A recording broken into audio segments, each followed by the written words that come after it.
की राजनीति एक बार फिर ज्वालामुखी की तरह भड़क उठी है।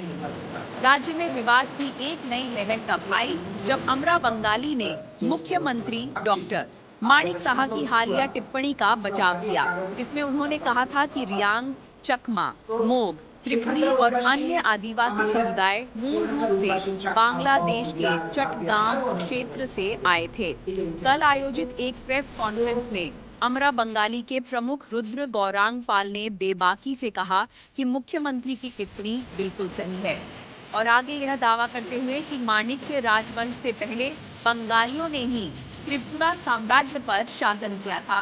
उनके अनुसार त्रिपुरा मुखा एक ऐसे बयान पर राजनीति कर रहे हैं जिसे वे ऐतिहासिक सत्य कहते हैं, लेकिन अब पहाड़ों और मैदानों के हर कोने में यह सवाल गूंज रहा है, वास्तव में 1000 साल तक त्रिपुरा पर किसने शासन किया?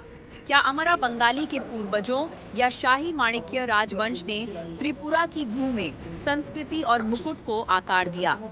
सदियों से इतिहासकारों और शाही अभिलेखों में माणिक्य राजवंश का जिक्र मिलता रहा है, जो 800 से ज्यादा वर्षों से त्रिपुरा के सिंहासन पर शासन करता रहा है, आधुनिक सीमाओं द्वारा उपमहाद्वीप को विभाजित करने से बहुत पहले।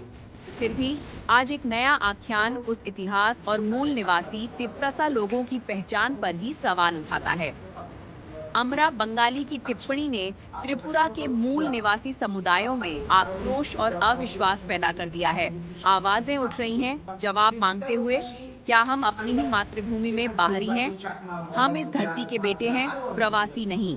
एक स्थानीय तिप्रासा युवा नेता। अब सबकी निगाहें विधायक प्रमोद रियांग और एमडीसी संजीव कुमार रियांग पर टिकी हैं। क्या वे चुप रहेंगे या इन दावों के खिलाफ अपने लोगों की गरिमा की रक्षा के लिए उठ खड़े होंगे?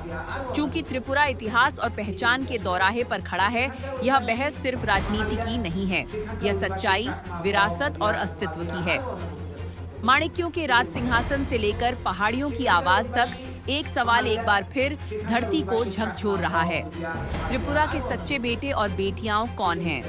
त्रिपुरा की जड़ों की कहानी अभी